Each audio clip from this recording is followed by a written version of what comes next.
കേന്ദ്ര സർക്കാർ തൊഴിലുറപ്പ് പദ്ധതി അട്ടിമറിക്കുന്നുവെന്ന് ആരോപിച്ച് തൊഴിലുറപ്പ് പ്രവർത്തകരുടെ പ്രതിഷേധം. പന്തീരങ്കാവിൽ സംഘടിപ്പിച്ച പന്തീരങ്കാവ് BSNL ഓഫീസ് മാർച്ചും ധർണയും ജനാധിപത്യ മഹിളാ അസോസിയേഷൻ കോഴിക്കോട് ജില്ലാ കമ്മിറ്റി അംഗം കെ തങ്കമണി ഉദ്ഘാടനം ചെയ്തു.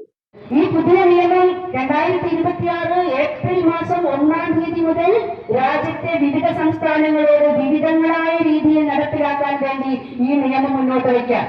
നേരത്തെ റസീന അധ്യക്ഷ സൂചിപ്പിച്ചതുപോലെ 100 ദിവസം തൊഴിൽ നൽകുമെന്ന് പറഞ്ഞ് 100 ദിവസം തൊഴിലെടുക്കാനായ സാഹചര്യം പോലും രാജ്യത്ത് സൃഷ്ടിക്കാൻ കഴിയാത്ത ഭരണാധികാരികളാണ് DDG റാംജി ബില്ല് കൊണ്ടുവന്ന് ഞങ്ങൾ 125 ദിവസം തൊഴിൽ കൊടുക്കുമെന്ന് പറയുന്നത്.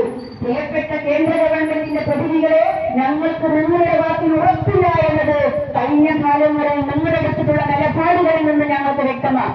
കേന്ദ്ര ഗവൺമെന്റ് അധികാരത്തിൽ വരുമ്പോൾ ഒട്ടേറെ മോഹന വാഗ്ദാനങ്ങൾ ഈ രാജ്യത്തെ ജനങ്ങൾക്ക് കൊടുത്തിരുന്നു. നിങ്ങൾ കൊടുത്തിട്ടുള്ള ഏത് മോഹന വാഗ്ദാനങ്ങളാണ് ഈ രാജ്യത്തെ ജനങ്ങളുടെ മുന്നിൽ നിറവേറ്റിയിട്ടുള്ളത്? നിങ്ങൾ അധികാരത്തിൽ വന്നാൽ ഈ രാജ്യത്തെ ജനങ്ങൾക്ക്, വിശിഷ്ട യുവജനങ്ങൾക്ക് 1 വർഷം 2 കോടി തൊഴിൽ കൊടുക്കുമെന്ന് പറഞ്ഞ് അധികാരത്തിൽ വന്നത്.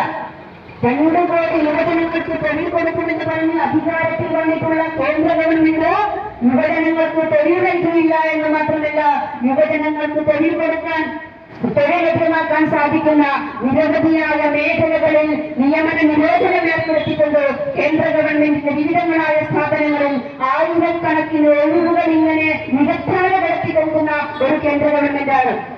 തൊഴിലുറപ്പ് ഫണ്ട് വെട്ടിക്കുറച്ചും നിയമങ്ങളിൽ മാറ്റം വരുത്തിയും പദ്ധതിയുടെ പേര് തന്നെ മാറ്റിയുമാണ് കേന്ദ്ര സർക്കാർ ഈ പദ്ധതിയാകെ അട്ടിമറിക്കുന്നതെന്ന് തൊഴിലാളികൾ ആരോപിച്ചു.